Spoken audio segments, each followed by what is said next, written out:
Hello friends, welcome to EXIM Vidya. Last video में हमने बात की थी एक्सपोर्ट इंपोर्ट बिजनेस के बारे में। एक्सपोर्ट इंपोर्ट बिजनेस क्या होता है और आपको एक्सपोर्ट इंपोर्ट बिजनेस क्यों करना चाहिए। आज मैं बात करने वाला हूं आपसे एक्सपोर्ट इंपोर्ट बिजनेस शुरू करने का क्या प्रोसेस होता है और किन स्टेप्स को फॉलो करके आप अपना खुद का एक्सपोर्ट इंपोर्ट बिजनेस सेटअप कर सकते हैं और आपको एक्सपोर्ट इंपोर्ट बिजनेस करने के लिए किन किन स्टेप्स को फॉलो करना होगा। तो चलिए शुरू करते हैं।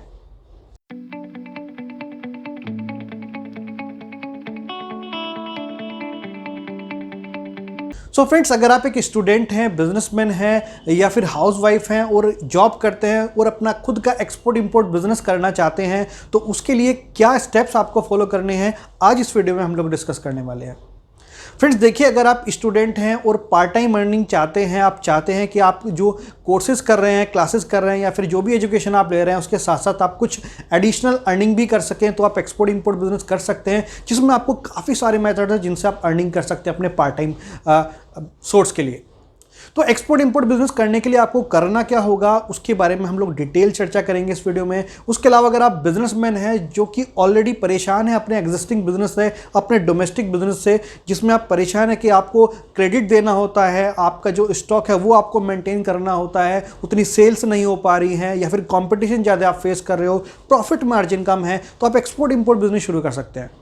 फ्रेंड्स, एक्सपोर्ट इंपोर्ट बिजनेस शुरू करने के लिए आपको एक बिजनेस नेम की रिक्वायरमेंट है और इस बिजनेस नेम के साथ साथ आपको अपना ये बिजनेस रजिस्टर्ड कराना होता है अंडर दी टैक्सेशन लॉज।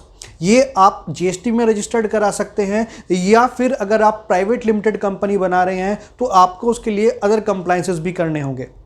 देखिए फ्रेंड्स, बिजनेस को आप रजिस्टर्ड करा सकते हैं 3 फॉर्मेट में। पहला है प्रोप्राइटरशिप, यानी कि कम कंप्लायंसेस रहते हैं, एक सिंगल ओनर भी रजिस्टर्ड करा सकता है। दूसरा पार्टनरशिप होता है और तीसरा होता है प्राइवेट लिमिटेड कंपनी या फिर ओपीसी। तो अगर आप कम कैपिटल अभी लगाना चाहते हैं, कम इन्वेस्टमेंट करना चाहते हैं, एक स्टूडेंट हैं, हाउसवाइफ हैं जो कि अभी ये कम अमाउंट में एक्सपोर्ट इंपोर्ट बिजनेस शुरू करना चाहते हैं, तो आप प्रोप्राइटरशिप बिजनेस बना के भी एक्सपोर्ट इंपोर्ट शुरू कर सकते हैं। उसके लिए आपको जीएसटी की रिक्वायरमेंट है, एक बैंक अकाउंट आपको ओपन करना होगा, आईसी कोड ओपन करना होगा।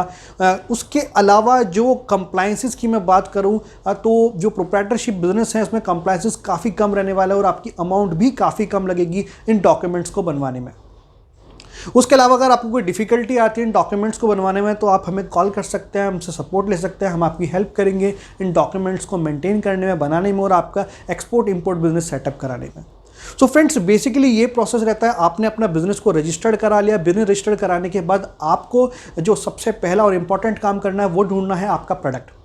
ये इंटरनेशनल मार्केट में कौन कौन से प्रोडक्ट चलते हैं, किन कंट्रीज में इन प्रोडक्ट की डिमांड होती है, क्या इनके प्राइसिंग होते हैं, ये सोर्स कहाँ से होंगे। देखिए, ऑर्डर आना इतना भी डिफिकल्ट नहीं है, ऑर्डर आपके पास आ जाता है, लेकिन जो पार्टिसिपेंट्स की मैं प्रॉब्लम देखता हूँ वो मेन प्रॉब्लम ये रहती है, वो सोर्स नहीं कर पाते, वो उस ऑर्डर को कंप्लीट नहीं कर पाते, पूरा नहीं कर पाते। तो किसी भी प्रोडक्ट को चूज़ करने से पहले आप उसकी सोर्स जरूर देखें। आपका प्रोडक्ट सिलेक्शन हो गया, उसके बाद इंटरनेशनल मार्केट में बायर कैसे फाइंड होते हैं, बायर फाइंडिंग की क्या प्रोसेस रहती है, कैसे आप बायर को नर्चरिंग करना है ये आपको करना होगा। बायर आपने फाइंड कर लिया तो उसके बाद शिपिंग कैसे करना है ये आपको पता होना चाहिए, लॉजिस्टिक कैसे करना है ये आपको पता होना चाहिए, एक्सपोर्ट इंपोर्ट के डॉक्यूमेंटेशन कैसे बनते हैं ये आपको पता होना चाहिए। ये बेसिकली एक्सपोर्ट इंपोर्ट की एक प्रोसेस, एक पार्ट है जो आपको फॉलो करना होगा जब आप एक्सपोर्ट इंपोर्ट शुरू करेंगे। डॉक्यूमेंटेशन के बाद बैंकिंग कैसे करना है। देखिए, एक्सपोर्ट इंपोर्ट बिजनेस में बैंकिंग का बहुत बड़ा रोल रहता है, तो एक्सपोर्ट इंपोर्ट अगर आप कर रहे हैं तो उसमें बैंकिंग की बहुत बड़ी इंपॉर्टेंस है। तो आपको बैंकिंग पूरा प्रॉपर पता होना चाहिए कि बैंकिंग किस तरीके से आपको कंप्लीट करनी है, इंटरनेशनल और जो फॉरेन एक्सचेंज आती है वो कैसे आते हैं, ईबीआरसी कैसे इशू होता है। उसके अलावा जो इंसेंटिव है गवर्नमेंट से, इंसेंटिव कैसे लेने हैं। तो बेसिकली पूरा का पूरा प्रोसेस आपको पता होना चाहिए एक्सपोर्ट इंपोर्ट बिजनेस में।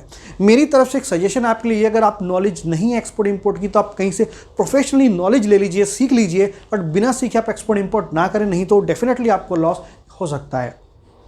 तो फ्रेंड्स, इसके अलावा अगर आप कोई भी एडिशनल प्रोसेस जानना चाहते हैं एक्सपोर्ट इंपोर्ट बिजनेस के बारे में, कोई भी एडिशनल एक्सपोर्ट इंपोर्ट नॉलेज लेना चाहते हैं तो हमें कॉल कर सकते हैं। उसके अलावा हम आपकी एक्सपोर्ट इंपोर्ट बिजनेस सेटअप करने में हेल्प करते हैं through our practical training program. Friends, हमने एक ट्रेनिंग प्रोग्राम लॉन्च किया जिसका नाम है एग्जिम प्रो, जिसके थ्रू हम आपको प्रैक्टिकली एक्सपोर्ट इंपोर्ट करना सिखाते हैं आप ही के लाइव प्रोजेक्ट पे। तो अगर आप एक्सपोर्ट इंपोर्ट करना चाहते हैं, पार्ट टाइम अर्निंग करना चाहते हैं, full time export import career opt करना चाहते हैं, अपने एग्जिस्टिंग बिजनेस से परेशान हैं और कुछ लाइफ में नया करना चाहते हैं, बड़ा करना चाहते हैं, तो हमसे कांटेक्ट कर सकते हैं। हम आपकी हेल्प करेंगे एक्सपोर्ट इंपोर्ट बिजनेस को सेटअप कराने में। उसके अलावा फ्रेंड्स, अगर आपके मन में कोई भी क्वेरी है, डाउट है, तो हमें कॉल कर सकते हैं या फिर नीचे वीडियो पे कमेंट कर सकते हैं, हम आपका जरूर आंसर करेंगे। तो तब तक के लिए मिलते हैं एक नेक्स्ट वीडियो में एक नए टॉपिक के साथ। तब तक के लिए थैंक यू, शुक्रिया।